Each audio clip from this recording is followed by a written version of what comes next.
Hello, and welcome to Old Toy, New Joy, the show where I share with you my previously enjoyed toys I purchased from online sources, thrift stores, and collector's shows that once belonged to someone else. Well, today is part 2 of my Christmas haul. These are gifts given to me by my wife and my daughters. And we'll start off with this beautiful mug. I like mugs, and I like Star Wars mugs. I do have a few, but I definitely did not have this, and my daughters, Jilly Bean and Marshmallow, gave me this Mandalorian mug. And it's interesting, just a year ago, the Mandalorian came out. It was a huge hit, and the producers and creators of the show, I just don't think that they planned their merchandising properly. There wasn't much out there. And this year they've definitely made up for it. As with past Star Wars productions, there's everything merchandised for The Mandalorian. And probably in some regard it's a little bit too little too late. But I do remember last Christmas there was hardly anything. Nobody could get anything Mandalorian for those people that were fans of the show. And so this year, well, they've definitely made mugs. Here's a mug right here. So let's take a look at it. This is a big mug. Wow. That's beautiful. It's the Mandalorians Helmet. That's gorgeous. I like that.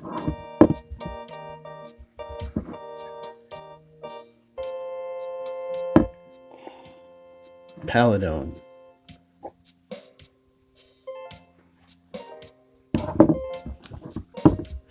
I'll definitely use that. I'll drink out of that every day. Coffee. Strong coffee. That's my nectar of choice. And next up we have this beautiful silver foil edition vinyl recording of the original soundtrack from Charlie Brown Christmas Special, as written by Vince Guaraldi and recorded by the Vince Guaraldi Trio.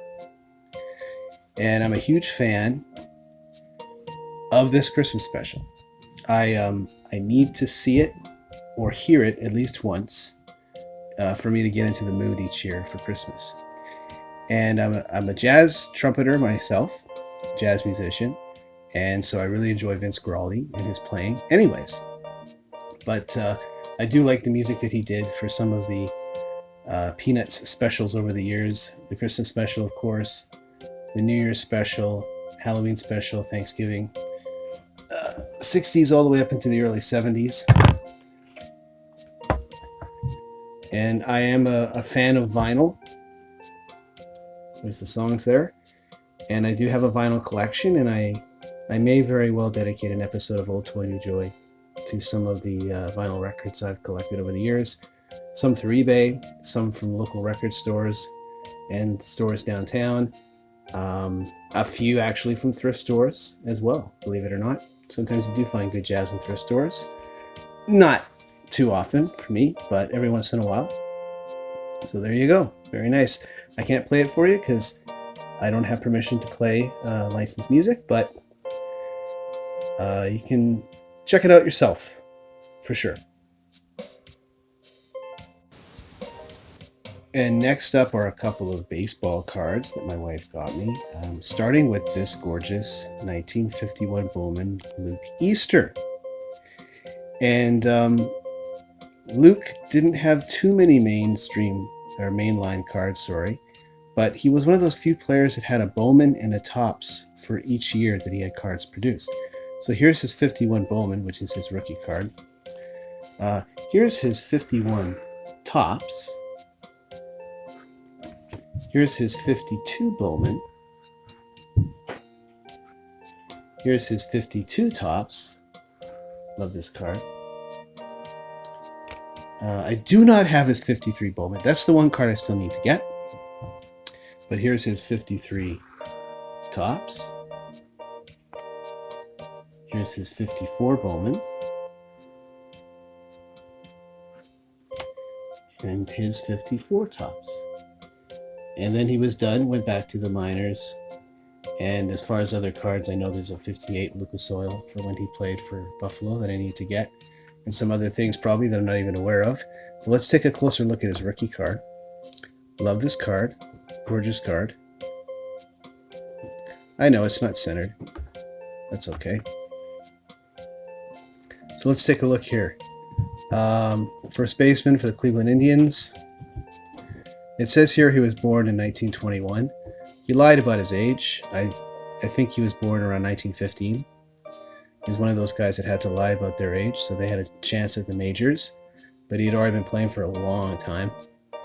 Entered organized baseball in 1949.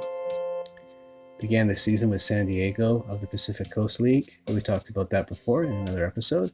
Batted .363 for 80 games, hit 25 home runs, and drove in 92 tallies. Came up to the Indians for 21 games toward end of campaign. 141 games for the Indians. In 1950, hit .280, slammed 28 homers, drove in 107 runs, kept out of lineup by a leg injury for the first few weeks of the 1951 season. Yeah, he was plagued with some lower leg injuries. But he could hit a long home run ball, and he drew big crowds just for that.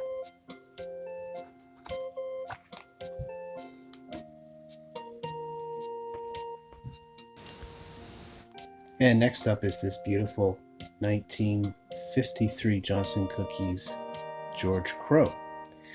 George Crow's rookie card is a 1952 Topps, but it's out of my price range as it is a high number. It's from the last series of the 52 Topps. So like fellow African-American players Sam Jones and Joe Black, it's sold on eBay with a real premium. They're usually a couple $100 each, minimum. But for now, I asked for the 53 Johnson Cookies because it sort of has a 52 Topps look to it. I do have some other George Crow cards. He never appeared on a Bowman card in the 1950s, unlike Luke Easter, who we just saw had a Bowman card for every year that he played. And I do have most of George Crow's cards. Here's his 53 Topps, which I love. It's a great card, great picture. He did not have a card in 54. In 1955, he also did not have a Topps card, but he did have another Johnson Cookies card. In 56, he had a Topps, but I do not have it. I don't know why. There's no reason. I need to get that. Here's his 57 Topps. And his 58.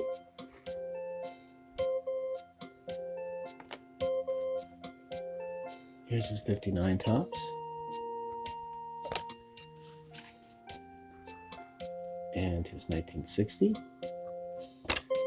And his 61 Topps. Let's take a closer look at this card. Take a look at the back here. So he was a big guy like Luke Easter. Not quite as big as Luke, but he was 6'2", 210 pounds. Born in 1923. Big George broke in with Pawtucket in 1949 and batted at .354. The following year, he led the Eastern League with a .353 mark. In 1951, he hit a .339 for Milwaukee, hit 24 home runs and batted in 119 tallies. He was voted the outstanding rookie in the association and was named to the All-Star team. Last year, he batted .351 with the Brewers after starting the season with the Braves.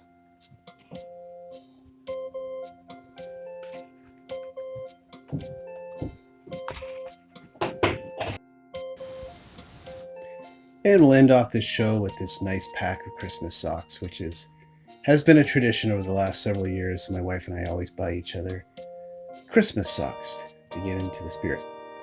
So thank you so much for allowing me to share the rest of my Christmas haul. If you liked the video, please like the video and we'll keep them coming. Until next time, this is your Toy Whisperer saying goodbye on Old Toy, New Joy.